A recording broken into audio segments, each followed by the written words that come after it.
Welcome back to the channel. Today I want to go over a little color correction, when to make decisions on what to do, when to leave things alone, and just go through sort of the thought process and the methodology of when you're going to make changes, when you're going to leave things alone.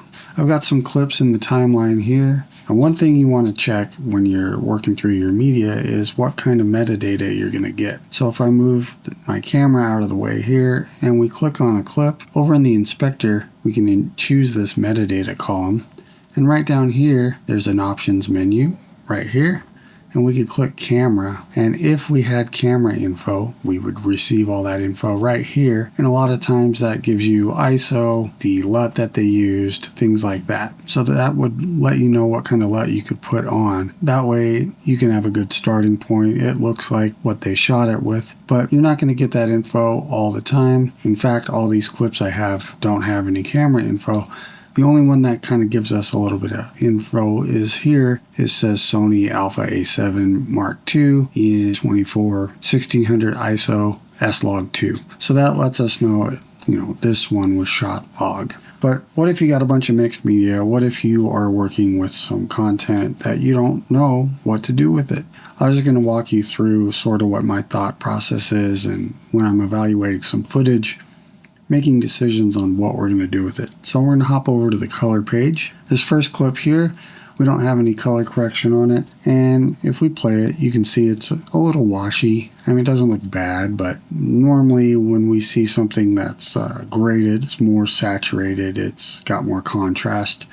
But mainly, we're going to look at our scopes in this case. So here you can see right below where the black level should be, we're way up here. So that would be a good indication of we have the range to work with, but it's not actually placed in the range. Now, you could just grab your custom curves here and bring everything down and make like an S curve here. That kind of oversaturates things. I'll go ahead and put that back. You're going to have to approach all these shots or all your clips with the idea of, are we color correcting or are we color grading?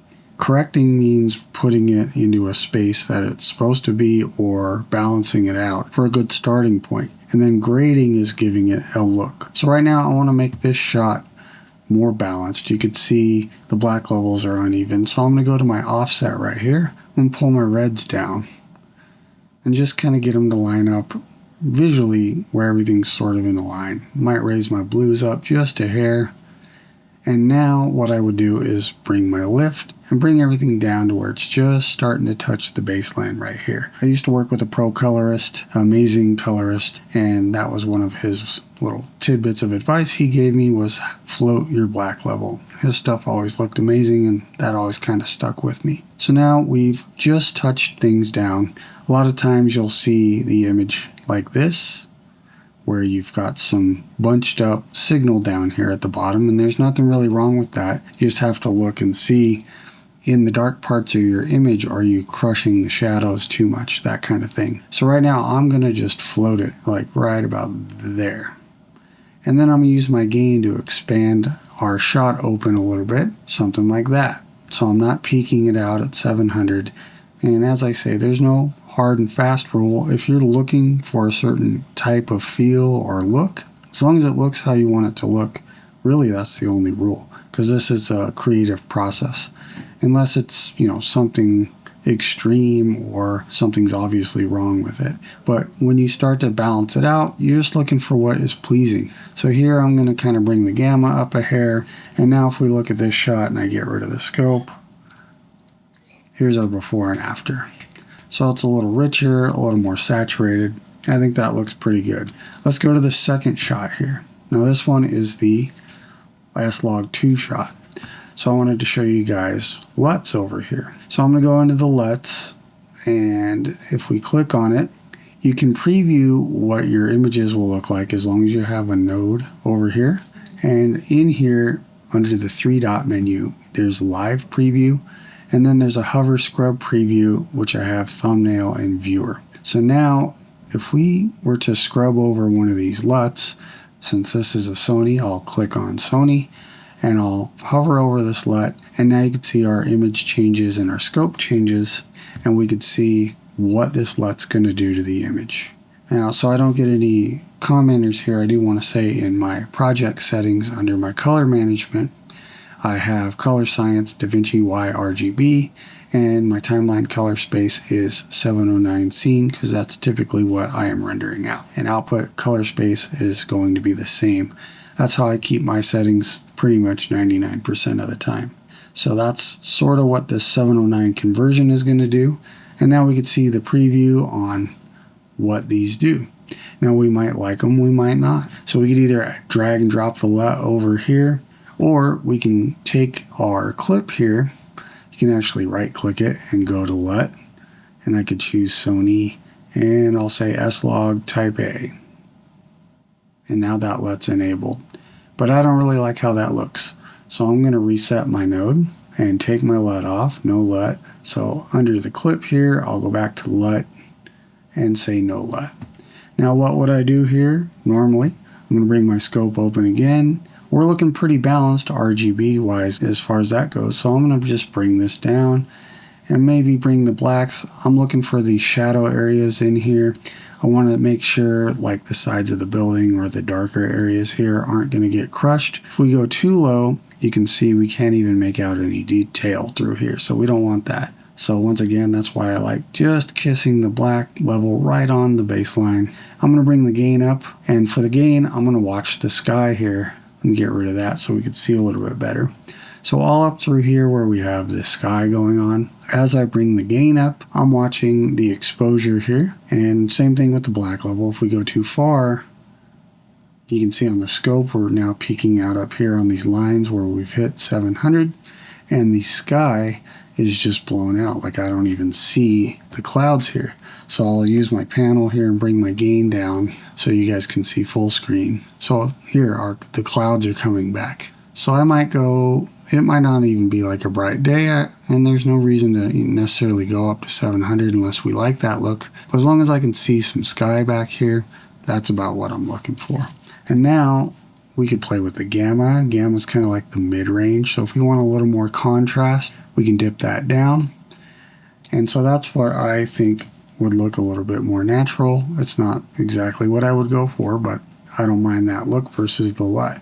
Now, this would be what's considered our base correction, our color correcting grade. Now, if we want to grade, we're going to add another node. So I'll hit Option S, and on node number 2 here, let's say we were going for more of a look. We could put a vignette on, we could do some more creative things, we could start getting into the contrast here, stuff like that. Or if we wanted to make a different look, like if I push the gain over to yellow, it's more of a warmer kind of a afternoon look. So that's typically how I would approach that. Now for clip 3 here, we're pretty crushed in the blacks here. If we look at our scopes though, look how high our baseline is. We've got some black level down here, but I don't think it's anything to do with his jacket. But if we look at the mattes, they're very dark. So here's another tool you can use with your waveform. If we click on our 3-dot menu, we have Display Qualifier Focus. That means when you are in qualifier mode here and you hover over, see how we get these little bubbles or circles right on our waveform monitor here, letting us know where the value of that pixel is. So if I go over here to the matte, you can see the matte is actually what's causing this lower line here, not the actual picture. So if we were to zoom in, that hard edge would go away. So let's do that just to show you what I'm talking about. I'm going to grab this clip and we'll zoom in and get rid of the mattes here. Maybe to right about there-ish. And we'll head back over to the color page and we'll look at our scopes again. I moved over to my other monitor. Here we are. So now you can see that hard line went away on our scopes. So this is more what the image is actually showing us, and of course the black level of his jacket. So I could see we got a little bit of an offset on the RGB, but as far as the image goes, it doesn't look too bad. It looks pretty balanced and good. It might have a little highlights, and we'll look at skin tones in a minute, but it's looking pretty good. Now another thing you can do with the 3-dot menu, if we have our waveform, our vector scope, we have a skin tone indicator. So each of these parameters has options. So I'm going to click on the options menu. And you can see I have 2x zoom. I happen to prefer that. And then I have this show skin tone indicator, which is this little line right here. Now, if we click over with our qualifier view, if I'm looking at just the skin by hovering over the skin, we can see where the skin is sitting with our skin tone indicator. So this is a good way to check your skin tones. So right now it looks pretty good. And another trick you can do is highlight the skin. So now I've highlighted just their skin, and now you can see isolated in the waveform, where's the skin sitting? Pretty much right on. We might be able to scoot it over just a hair, and then I'm going to get rid of this qualifier highlight. So now you can see this is what we look like, our skin sitting in a pretty nice spot. Just wanted to show you that. So we could bring the black level down quite a bit more, but this image is already pretty dark in his jacket. In fact, if we bring our lift up and zoom in, it takes that high just to really see the folds in his jacket. So it was shot pretty dark. So I'll put my lift back. So once again, here's a shot where it looks pretty solid. I don't know that I would do a whole lot. Maybe bring down the highlights, roll down the Luma mix or something, and bring my highlights down a hair. Couple things, maybe get some gamma where I could see a little more of the image, but I'm leaving the black level intact. All right, for the next clip here, this is a good example of where the black level doesn't look correct. If we full screen it and get rid of our scopes, this mat over here is pure black, but the background here's got the ambient light going on, and we could see a little bit of something back here. If we look at our scopes, you can see how high the black level is, and we're a little bit offset on our RGB. So on the offset in the blue channel, I'll bring that down. And on the red, I'll bring that down. So now we're a little more balanced. And then I can bring all of it down. And now if we look at the before after, we're still getting a little bit of washout or milkiness down here in the black, but that looks a lot better. And if we bring our lift down maybe, pay attention to the soccer ball, like this one, looks a lot better like that. If we go here and we go back to our vector scope again, we're going to look at the skin. It's kind of off, right? Let's get a better highlight of just the skin here. So look how far off from our skin tone that is. So I might actually grab our offset and bring our skin back to about there. I'm going to reset the qualifier. And now if we zoom in here, you can see the skin looks quite a bit better, and here's our before after. So we brought the black level down and brought the skin tone a little bit more into a better balance. And that's essentially what I wanted to show you on that clip. Just looking at what we have and seeing where everything's sitting, looking for anything blown out or crushed. This last clip here is an outdoor shot. It's a little bit same thing. The black level is pushed up. This one actually had a LUT that I created here for a drone, and I saved it. Now you can always make your own LUTs and export them and then bring them back in as a custom LUT here. So let's say we made some changes on this particular clip. I'll bring it down a little bit. We'll just do something fast. So now let's say we like that look. Here it is, generate LUT. So we grab the clip here, right click and say generate LUT, and that'll export it. You can name it, and that'll go into your LUTs folder, and then you can bring it back. So this LUT here is one that I made for some drone footage. If we reset this node, I now have that. If I like it, I can just drop it right on there and I'm done. I used to do that when I do a lot of the same drone footage. All right, so that's it for this video. I just wanted to show you a little bit of the thought process of when you're digging through footage, you got mixed footage, you don't know the camera source, you don't have any of the details or a lookup table for monitoring, anything like that.